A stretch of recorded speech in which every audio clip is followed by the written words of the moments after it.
ছোট্ট একটা উদাহরণ দিচ্ছি, বাবারা বলুন তো দেখি, আমরা মারা যাবার পর, মাটি দেওয়ার পর কবরে তিনটে সওয়াল জবাব হবে, তাই তো?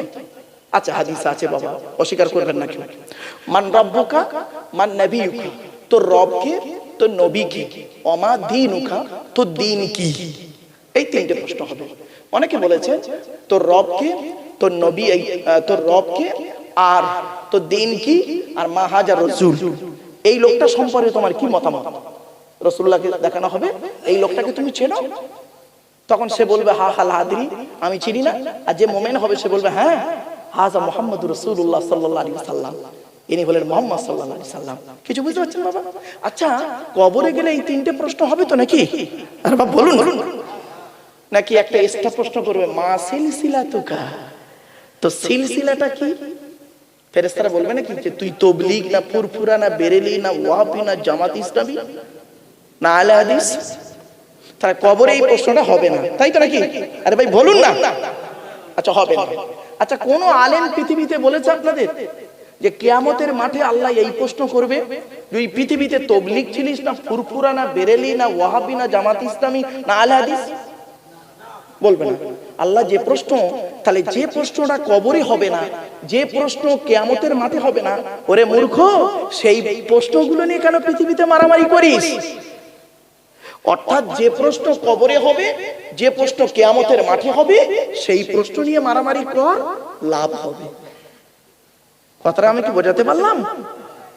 চলুন আগিয়ে যাচ্ছি, একটা একটা করে দলিল দিয়ে দিচ্ছি, বাপ চিন্তা নেই। চলো, আল্লাহ কোন আল্লাহর কাছে মাথা নত করবে? আল্লাহ নিজেই বলছে, দেখুন, হুয়াল্লাযী আওশাকুম ওয়া জাআলা লাকুমুস সামআ ওয়াল আবসারা ওয়াল আফইদা কলিলাম মা তাশকুরুন। 18 নম্বর পারা 6 নম্বর পৃষ্ঠা 4 নম্বর লাইন, সূরার নাম সূরা মুমিনুনের 78 নম্বর আয়াত। কোরআন জানিয়ে দিয়েছে কোন আল্লাহর কাছে তোরা মাথা নত করবি? যে আল্লাহ তোর মায়ের পেটের ভিতর থেকে দুর্বল করে তৈরি করেছে, শোনার জন্য কান দান করেছে, দেখার জন্য চোখ দান করেছে, সৃষ্টি জগৎকে বোঝার জন্য যে আল্লাহ তোর সুন্দর হৃদয়ে দান করেছে, কোন আল্লাহর কাছে মাথা নত করব? আল্লাহ নিজেই বলছে, ওয়ালাকাদ খালাকনাল ইনসানা মিন সুলালাতিন মিন তিন সুম্মা জাআলনাহু নুতফাতান ফি করারিম মাকিন। 18 নম্বর পারার 1 নম্বর পৃষ্ঠার 8 নম্বর লাইন, সূরার নাম সূরা মুমিনুনের 12 নম্বর আয়াত। আমি আল্লাহ মাটির নির্যাস থেকে তোদের তৈরি করেছি, বাপ আর মায়ের মিলনের মাধ্যমে ওই পানিটাকে আমি আল্লাহ তোর মায়ের পেটের ডাইসে সুন্দর করে রেখে দিয়েছি। আর কি করেছি? সুম্মা খলাকনান নুতফাতা আলাকাতান ফাখলাকনাল আলাকাতা মুদগাতান ফাখলাকনাল মুদগাতা ইযামান ফাকাসাউনাল ইযামা লাহমা সুম্মা আনশানাহু খলকান আখর। আমি আল্লাহ তোর মায়ের পেটের ভিতরে ওই পানিটার 40 দিন পরে রক্তপিণ্ড করেছি, তার 40 দিন পরে মাংসপিণ্ড করেছি, তার 40 দিন পরে হাড় তৈরি করেছি, হাড়ে আর মাংসে সুন্দর করে লাগিয়ে দিয়েছি। আমি আল্লাহ তোর মায়ের পেটের ভিতরে সুন্দর একটা আকৃতি দান করেছি। চলো না, আমরা এখন মায়ের পেটে এসে গেলাম প্রত্যেকে, ঠিক না বেটা? প্রত্যেকেই মায়ের পেটে এসে গেলাম। খাওয়াবার দায়িত্ব কার? জোরে বলো।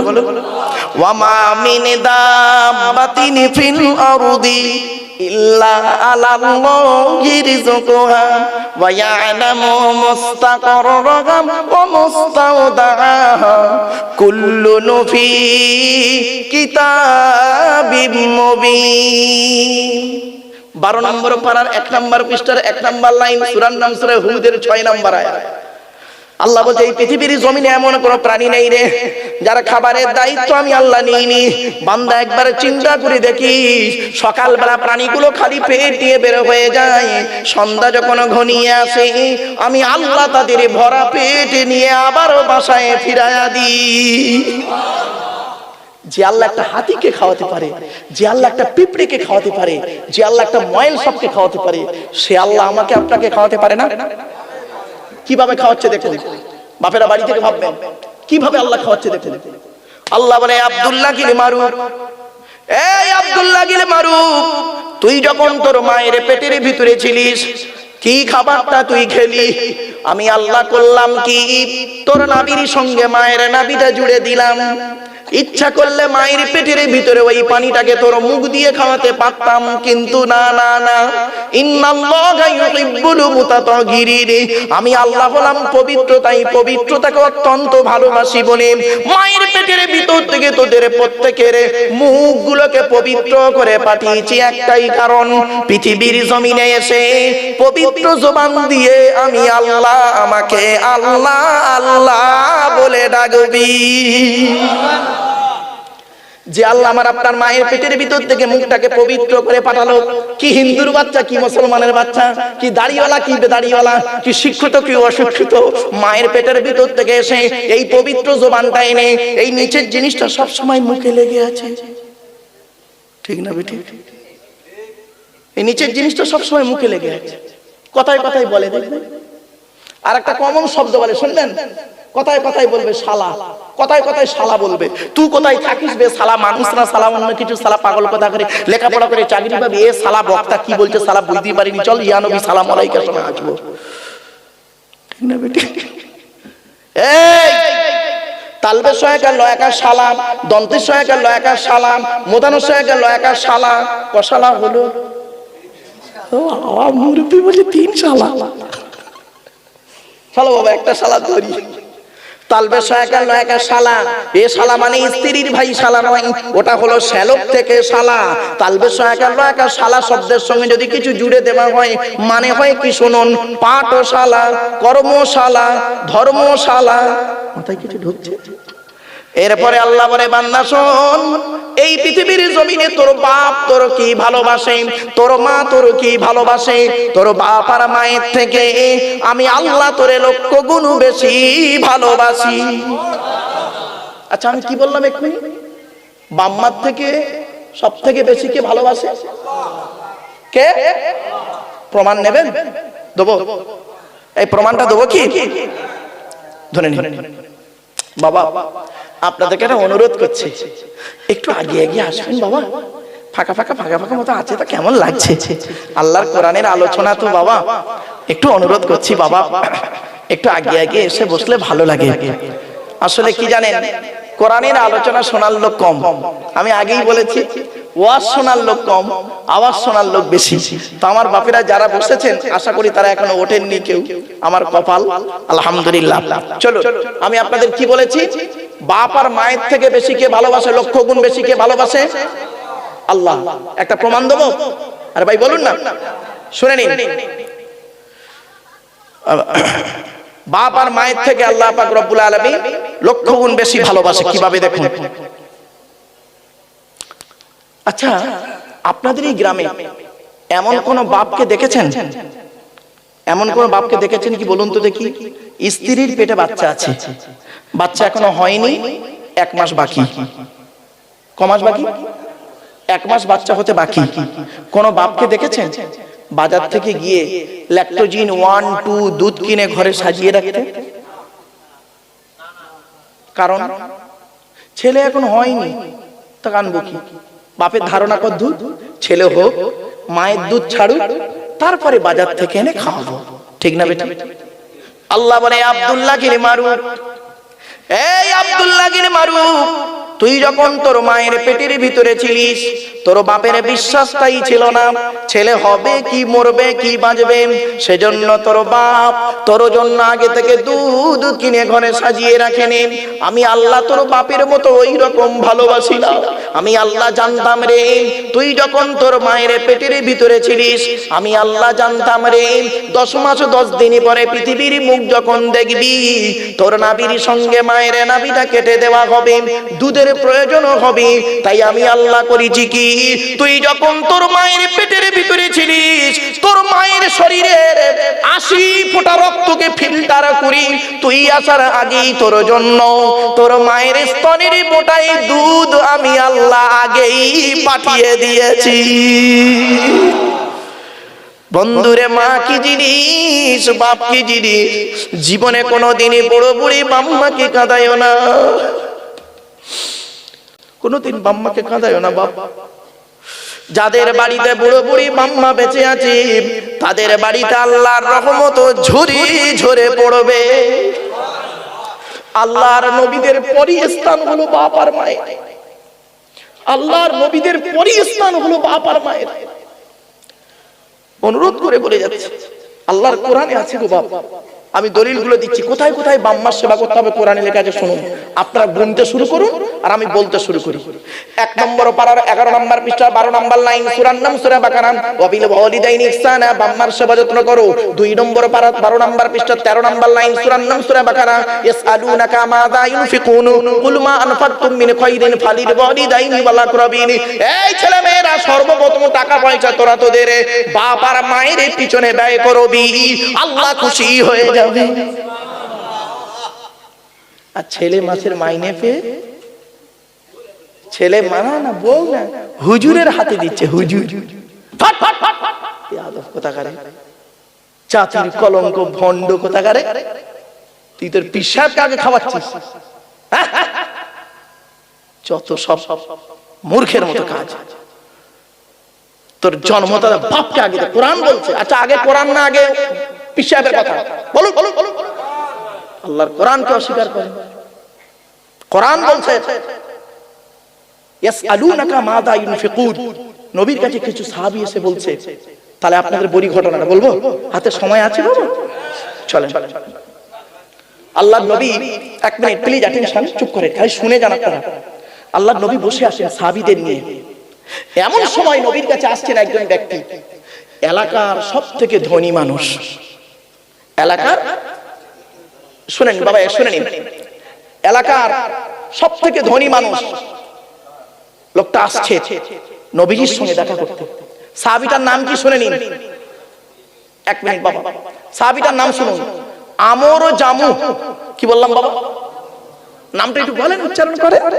আমর জামু, আমর জামু রাদিয়াল্লাহু তাআলা আনহু, এলাকার সবথেকে ধনী লোক আসছে নবীজির দরবারে, নবীজির কাছে আসছে। নবীজির পাশে সাহাবীরা সব বসে আছে। তো একজন সাহাবী বলছে, ইয়া রাসূলুল্লাহ, এলাকার সবথেকে ধনী লোকটা আসছে আপনার কাছে। এলাকার সবথেকে ধনী লোকটা আসছে, আমর জামু।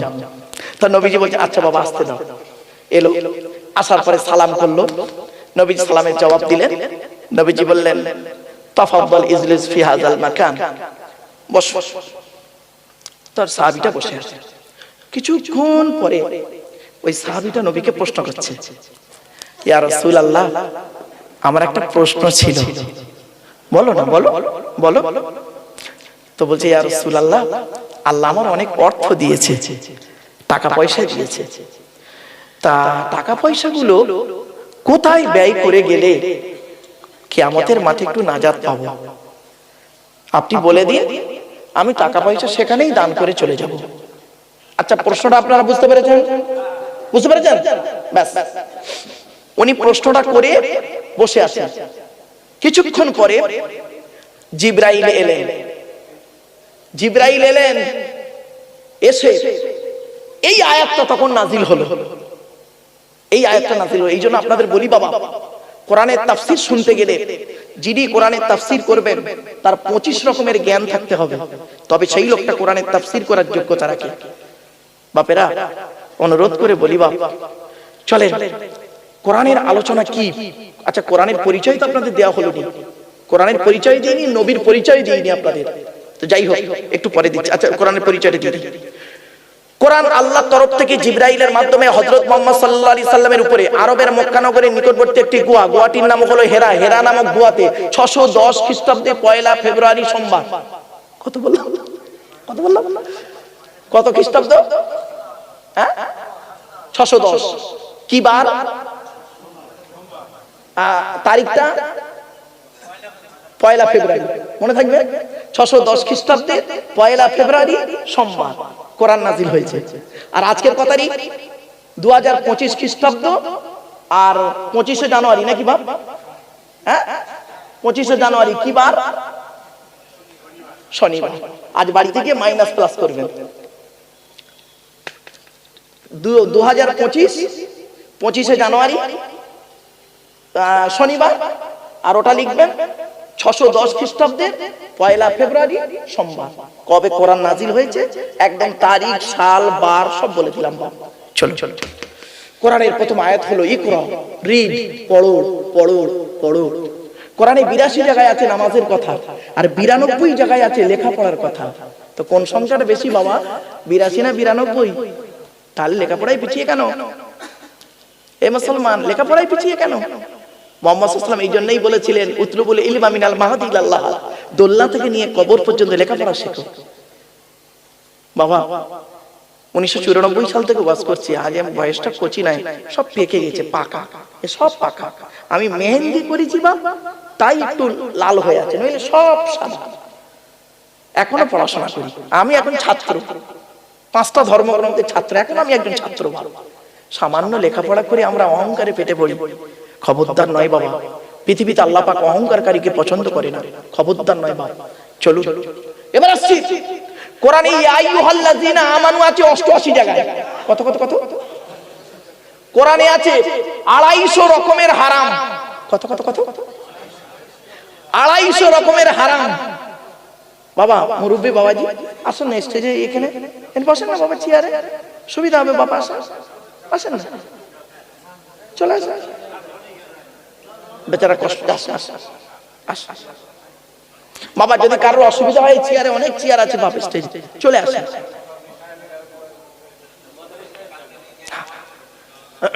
আমার বাপেরা যদি আরো কারো যদি বসতে অসুবিধা হয় বাবা আসেন, অনেকগুলো চেয়ার আছে গো বাবা। এজন্য আমি বলি এইসব লোকেদের দেখলে না, এইসব মুরব্বী লোকেদের দেখলে না কি হয় জানেন? বাস্তব এইসব মুরব্বী লোকেদের দেখলে খুব কষ্ট হয়। কেন জানেন? আমি আমার বাপের কথা মনে পড়ি, খুব মনে পড়ে বাপ। আমি যখন ওয়াজ করতাম, আমার আব্বা করতেন কি, আমি স্টেজে ওয়াজ করছি, আমার আব্বাজি করতেন কি, উনি জেনারেল শিক্ষিত মানুষ ছিলেন, হালাল খানেওয়ালা মানুষ ছিলেন, জেনারেল শিক্ষিত মানুষ। উনি ওই কোণে চুপ করে মাথা হেঁট করে শুনতেন আমার ওয়াজ। শুনে বাড়ি যাওয়ার পর আমাকে আমার আব্বাজি বলতেন, আব্বা তুমি এই জায়গায় এই কথাটা বলাটা তোমার ঠিক সাজলো না, কারণ তোমার বয়সের সঙ্গে এই কথাটা ঠিক অ্যাডজাস্ট হলো না। কিছু বুঝতে পারছেন? আমার বাপই আমার সব থেকে বড় টিচার, আমার মা হলো আমার সব থেকে বড় শিক্ষিকা। এজন্য আপনাদের বলি, পেটে ধরলে মা হওয়া যায় না, জন্ম দিলে বাপ হওয়া যায় না। বাম্মা হতে গেলে অনেক রেসপন্সিবিলিটি আছে, দায়িত্ব আছে গো বাপ। অনুরোধ করে আপনাদের বলি, মাম্মা যে কি দায়িত্ব, আসুন নবীর হাদিস আর কোরআন থেকে দলিল দিলে বুঝতে পারবেন, হাতে টাইমের ব্যাপার তো বাপ। চলো এবার আসছি, কোরআনে আছে 82 জায়গায় নামাজের কথা, 92 জায়গায় আছে লেখাপড়ার কথা, এগুলো মনে রাখবেন খালি। 88 জায়গায় আছে ইয়া আইয়ুহাল্লাযিনা আমানু, 88 জায়গায়। আর 250 রকমের হারাম আছে। কত কত কত? আচ্ছা ক রকম হারাম জানেন? মদ খাওয়া, সুদ খাওয়া, ঘুষ খাওয়া, বিয়ের পণ্য, নারী নির্যাতন করা, এতিমের মাল ভক্ষণ করা, জমির আল চুরি করা, হুক মেরে কারেন্ট নেওয়া, শেষ। খুব টেনে টুনে গোটা 50টা বলতে পারবেন, তাও হবে না। 250 রকমের হারাম আছে, আর 250 রকমের হালাল আছে কোরআনে। 500 আয়াত হলো হারাম আর হালাল, 250 হারাম আয়াত, 250 হালাল আয়াত। অনেক সব আমি ওই তাফসীরটা লেখা হচ্ছে তো, ওতে সব তুলে দিয়ে যাচ্ছে একটা একটা করে, একদম এইটাই চলে। আর সবরের কথা, ধৈর্যের কথা আছে কোরআনে 104 জায়গায়। কত? 104 রকমের ধৈর্য। কটা ধৈর্য ধারণ করেছি? সামান্য এই বক্তা 2-2.5-3 ঘন্টা ওয়াজ করবে, তাই উস পাঁচ ফিস ফাঁস করছে, ঠিক না বেটি? 104 রকমের ধৈর্য আছে গো বাবা। চলে এবার আসছে কোরআনের ভিতরে কি আছে। 30টা পারা, 540টা রুকু, 114টা সূরা, 14 থেকে 15 খানা সাজদা, 7টা মানজিল, 8 থেকে 12 খানা সাকতা, 6666টা আয়াত, কেউ বলেছেন 6236টা আয়াত, 3,23,215টা অক্ষর। এ কোরআন 22 বছর 9 মাস কয়েকদিন কম বেশি 23 বছর ধরে কোন ঘটনাকে কেন্দ্র করে, কোন ব্যক্তিকে কেন্দ্র করে, কোন বস্তুকে কেন্দ্র করে, কোন জায়গাকে কেন্দ্র করে কোরআনের আয়াতগুলো নাজিল হয়েছে। 6000 আয়াত নাজিল হয়েছে, 12,000 জায়গায় নাজিল হয়েছে। কটা জায়গার নাম জানেন? শুধু মক্কা আর মদিনা জানেন, ঠিক না? মক্কা আর মদিনা 12,000 জায়গায় নাজিল হয়েছে। তার মধ্যে একটা আয়াত এই পড়ছি, আল্লাহর নবী বসে আছেন, কিছু সাহাবী নিয়ে এমত অবস্থায় এলাকার সব থেকে ধনী লোকটা আসছে। লোকটার নাম কি ছিল? আমর জামুক। কি বললাম বাবা? আমর জামুক রাদিয়াল্লাহু তাআলা আনহু। উনি আসছেন, এলাকার সব থেকে ধনী, এসেছেন নবীর দরবারে। আসার পর নবীজিকে বলছেন, সালাম দিলেন। নবীজি সালামের জবাব দিলেন, দিয়ে বললেন বসো। তো সাহাবীটি বসে আছে। কিছুক্ষণ পরে সাহাবীটা বলছে, ইয়া রাসূলুল্লাহ, আমার একটা প্রশ্ন আছে, জানতে পারি? নবীজি বললেন, বলো। বলো না। আল্লাহর নবীকে প্রশ্ন করলে নবীজি খুশি হতেন। বুঝতে পারলে? আমি বাস্তব বলি, আমি যতদিন জলসা করি বাবা, সকলে জানে, ও সারা ভারতবর্ষ, নেপাল, বাংলাদেশ সব জায়গার লোক জানে। ও যখন প্রশ্ন করে আমার জানা থাকলে বলে দিই, আর জানা না থাকলে বলি, বাবা এখন আমার মনে পড়ছে না গো বাবা, আমি তোমার জেনে বলবো। আর অনেক বক্তা আছে দেখবেন, আপনারা এতগুলো লোক এসেছেন কিছু জানার জন্য, ঠিক না বেটি? এখন যদি আপনার মনে একটা প্রশ্ন জেগেছে, হতে পারে না? এখন যদি আপনি আমাকে বলেন না, হয়তো এই মুরব্বী আমাকে বলছে যে মহাশয় এই উত্তরটা একটু বলবেন, এই প্রশ্নটা একটু উত্তরটা বলবেন। আমি এত বড় বেয়াদব অভদ্র বক্তা, আমি কি বলবো জানেন? বেয়াদব, আদব নেই, বেয়াদব কোথাকারে, ঠিক না বেটা? এটা জানবেন, অশিক্ষিত, অজ্ঞ, মূর্খ, আর বাজে ভাষা বললাম না, যেহেতু নবীর মেম্বার, তো অশিক্ষিত, অজ্ঞ, মূর্খ লোক হলে এইরকম ভাষা সে ইউজ করে। শুনে নিন, ইমামে আজম আবু হানিফা রাহমাতুল্লাহ আলাইহির নাম শুনেছেন বাবা? ওনাকে 40টা প্রশ্ন করা হয়েছিল। কটা? 40টা প্রশ্ন করতে উনি 4টে প্রশ্নের উত্তর দিতে পারেন। 4 জায়গায় বলেছেন লা আদিরি, আমার জানা নেই বাবা। তা বলে উনি কিছু জানেন না। ইমাম মালিক নাম শুনেছেন? ইমাম মালিক, 4 ইমামের এক ইমাম মালিক। ইমাম মালিককে 40টা প্রশ্ন করা হয়েছিল, 36টা প্রশ্নের উত্তর দিতে পারেন। মোটে 4টে প্রশ্ন উত্তর দিয়েছেন, 36টা প্রশ্ন উত্তর দিতে পারেন। তা বলে উনি কিছু জানেন না? তাহলে বুঝতে হবে, সব জায়গায় সব মানুষের সব জিনিস জানা থাকে না, ঠিক না বেটা? পৃথিবীর একমাত্র সব জাননেওয়ালা ছিলেন আল্লাহর পরিজারিস্তা, তিনি হলেন কে? বিশ্বনবী মুহাম্মদ সাল্লাল্লাহু আলাইহি ওয়াসাল্লাম। আল্লাহ রাসূলকে এমন কোন প্রশ্ন করেছেন সাহাবীরা উত্তর পায়নি, এমন পৃথিবীতে ঘটনা ঘটেনি।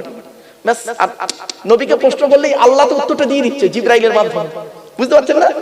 এই দেখেন একটা জ্বলন্ত প্রমাণ। সাহাবীরা কি প্রশ্ন করেছিল? ইয়া রাসূলুল্লাহ, আল্লাহ আমার অনেক অর্থ দিয়েছে, আমি টাকা পয়সাগুলো কোথায় ব্যয় করলে আল্লাহ খুশি হবে, যদি একটু বলে দিতেন তাহলে আমি সেইখানেই টাকা পয়সা ব্যয় করতাম। আচ্ছা, প্রশ্নটা ভালো না খারাপ? ভালো। প্রশ্নটা বুঝতে পেরেছেন? প্রশ্নটা বুঝতে পেরেছেন? চলো উত্তর কিভাবে দিচ্ছে দেখুন। নবী দিচ্ছেন না, আল্লাহ দিচ্ছেন কিভাবে দেখুন। উনি প্রশ্ন করে বসে আছেন, সাহাবীরা নবীজি অন্য কথা বলছেন। কিছুক্ষণ পরে জিবরাইল এলেন। জিবরাইল আসলে না, নবী কাঁপুনি হতো। 7 রকম ভাবে জিবরাইল আসতেন। কোন সময় হঠাৎ করতে একদিন ঘন্টার আওয়াজ, ডং ডং ডং ডং করে ঘন্টা বাজছে। তখন রাসূল বুঝতে পারতেন, সাহাবীরা যারা বসেছিলেন তারা বুঝতে পারতেন জিবরাইল এসেছে, কোরআনের আয়াত নাযিল হবে। বুঝতে পারছেন? আবার জিবরাইল ফেরেশতা আসছে নবীর কাছে কিভাবে? একজন মানুষের আকৃতি নিয়ে। সেই মানুষটার সাহাবীর আকৃতি নিয়ে। সাহাবীটার নাম শুনলেন? দাহিয়াতুল কালবি। কি বললাম বাবা? হ্যাঁ, দাহিয়া কালবি। মনে হয় ওনার দেখতে খুব সুন্দর ছিল, আর ওনার আকৃতি নিয়ে এসে রাসূলুল্লাহর পাশে বসবে। তখন এই জিবরাইল, এই সাহাবীরা বুঝতে পারতেন নবীজি উনি বলছেন আর নবীজি বলছেন। তখনই বুঝতে যে দাহিয়া কালবির সূরত নিয়ে জিবরাইল ফেরেশতা আল্লাহ পাঠিয়েছেন। কিছু বুঝতে পারছেন বাবা? তো এখন নবীজি বসে আছে, সাহাবীটা প্রশ্ন করেছেন, ইয়া রাসূলুল্লাহ, আল্লাহ আমার অর্থ দিয়েছে, টাকা পয়সা কোথায় ব্যয় করলে আল্লাহ খুশি হবে, যদি একটু বলে দিতেন। ব্যাস, কিছুক্ষণ পরে জিবরাইল এলেন, আল্লাহ বলে দিলেন।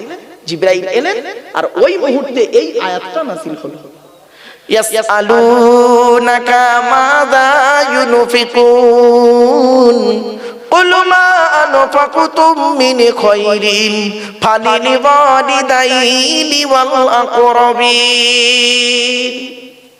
2 নম্বর পারার 12 নম্বর পৃষ্ঠা 13 নম্বর লাইন, সূরার নাম সূরা বাকারা, আল কোরআন। নবী তোমাকে ওরা প্রশ্ন করছে টাকা পয়সা কোথায় ব্যয় করলে আল্লাহ খুশি হবে, নবী তুমি বলে দাও, কুল মা আনফাকতুম মিন খায়রিন ফালিল ওয়ালিদাইনি ওয়াল আকরাবিন। নবী তুমি বলে দাও, সর্বপ্রথম তোমরা টাকা পয়সা ব্যয় করবে বুড়ো বুড়ি বাপ আর মায়ের পিছনে ব্যয় করবে, আল্লাহ খুশি হয়ে যাবে। কার পিছনে ব্যয় করবেন? বলুন বলুন। খেয়ে দে কাজ নেই, পুকুরের বড় মাছটা আব্দুল্লাহ মারুফকে দাওয়াত করি, পুকুরের বড় মাছের মাথা দিচ্ছে, তোমার বাপকে খেতে দাও নি, ধরো এখান থেকে বেয়াদব কোথাকারে। তুই মুসলমান, তোকে মুসলমান বলতে ঘৃণা লাগে। ঈদের সময় বাপকে একটা লুঙ্গি কিনে দিয়েছে, তার দাম 300 টাকা। শ্বশুরকে যে মালটা কিনে দিয়েছে তার দাম 900 টাকা। অভাগিনী মাকে একটা শাড়ি কিনে দিয়েছে, তার দাম 500 টাকা। শাশুড়িকে যে মালটা কিনে দিয়েছে তার দাম 4500 টাকা। কবরে ঢোক, কবরে ঢোক, আদা রসুন বেটে দেবে, ঠিক ঢোক কবরে। বাস্তব কথা বললাম বাবা, শুনে নিন, আমি বাস্তব কথাটাই বলছি, আমার মায়ের আদেশ। আমি আব্দুল্লাহ গিল মারুফ, আমার হাতে 500 টাকার নোট দিয়ে মোসাফা করে নেকি পাবেন কি তা আমি জানি না, তবে এতটুকু বলতে পারি, চ্যালেঞ্জ নিয়ে 50 টাকার একটা নোট নিয়ে আপনার জন্মদাতা বাপের হাতে দিয়ে বলবেন, আব্বা এটা চা খাবে, রেখে দাও। বাপ ওই টাকাটা নেবে, নিয়ে আকাশের দিকে তাকাবে, চোখ থেকে পানি গড়িয়ে পড়বে, আর অন্তর ফেটে দোয়া আসবে। ওই দোয়াটা আল্লাহর আরশে আজিমে পৌঁছে যাবে। এবার আপনি কোনটা করবেন দেখুন, বাড়ি থেকে ভাববেন। আল্লাহ রাসূল বলেছেন, আরো দেখি দলিলগুলো দিচ্ছি, শুনে নিন। কটা দলিল দেবো? আল্লাহ রাসূল বলছেন, রাদিয়াল্লাহু ফি রাদিয়াল ওয়ালিদাইন ওয়া সাকাতুল্লাহি ফি সাকাতিল ওয়ালিদাইন। আল্লাহর নবী বলেন, এই ছেলে মেয়েরা হকের উপরে তোদের বাম্মা যদি তোদের উপরে নারাজ থাকে, আল্লাহ নারাজ হয়ে যাবে। হকের উপরে বাম্মা যদি খুশি হয়ে যায়, আল্লাহ খুশি হয়ে যাবে। বাবা, বাম্মাকে খুশি করবে। বাপ কাঁদছে, মা কাঁদছে, আর তোমার শ্বশুরের মাছের মাথা খাওয়াচ্ছ? বিবেককে প্রশ্ন করো। আরো বহু দলিল আছে, ওদিকে গেলাম না। আমাদের আলোচনা চলছিল আল্লাহর পরিচয়, মনে পড়ছে বাবা? চলো, আজ বসছে বাবা, বসো। অসুবিধা হচ্ছে বাবা, ছেড়ে দেবো? আর একটু হবে না, বন্ধ করবো? হবে? একবার তাকবীর দান তো দেখি, নারায়ে তাকবীর, নারায়ে তাকবীর। একবার দরুদ শরীফ, আল্লাহুম্মা সাল্লি আলা ওয়া আলা আলি সাইয়্যিদিনা। এরপরে আল্লাহ বলছে, বান্দা শোন, মায়ের দুধ তোরা কয়দিন খাবি? মনে পড়ছে না, ভুলে গেছেন?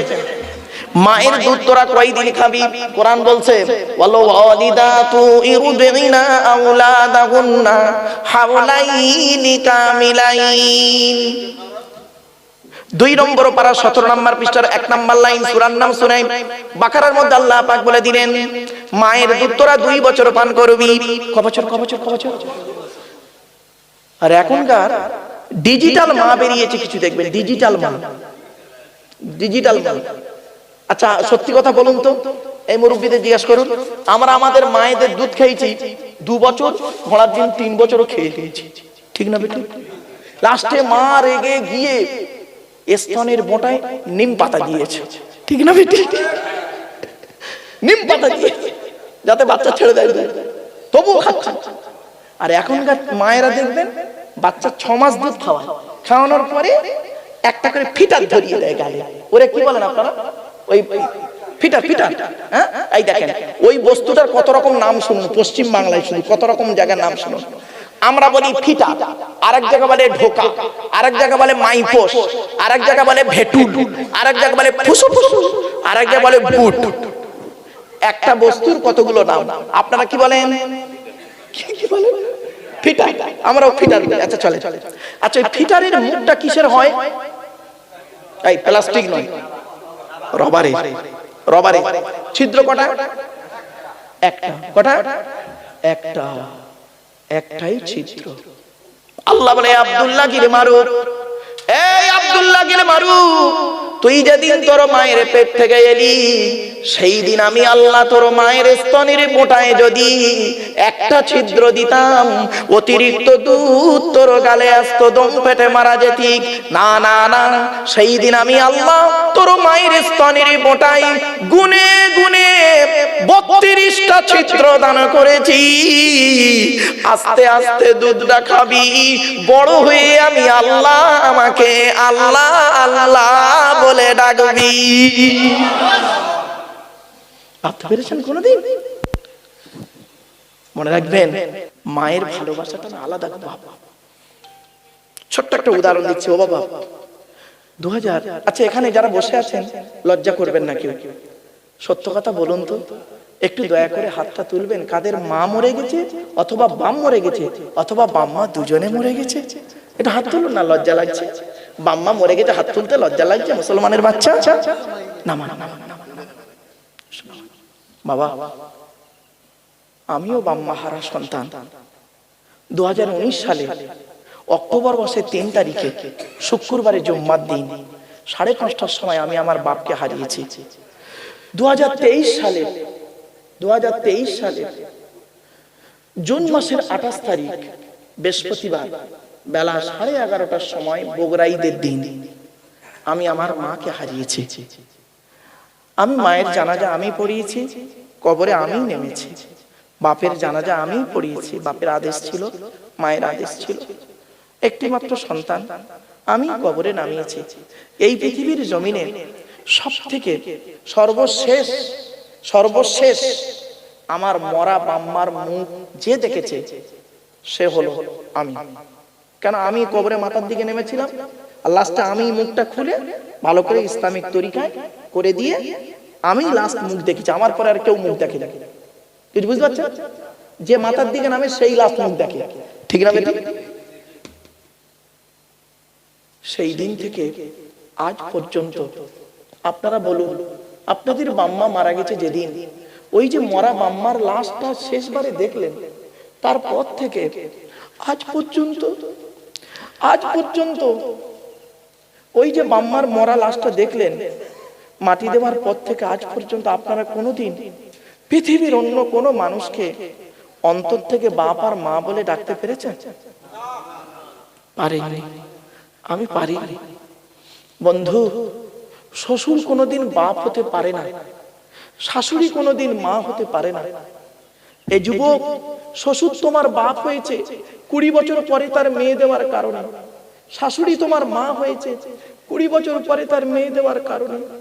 তোমার বাপ হয়েছে যেদিন তুমি মায়ের পেটে এসেছিলে সেই দিন।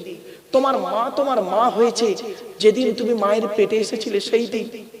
সন্তান যখন মায়ের পেটের ভিতরে লাথি মারে, মা তখন আনন্দে হেসে ফেলে, ঠিক না বেটা? আর ওই সন্তান যখন পৃথিবীর মুখ দেখে কারোর কথা শুনে মার গায়ে লাথি মারে, মায়ের চোখ ফেটে পানি পড়ে। দুটোই লাথি, একটা ছিল পেটের ভেতরে লাথি, একটা ছিল পেটের বাইরে লাথি। আমার বাপেরা, খবরদার কোনোদিন বাম্মাকে কাঁদায় না।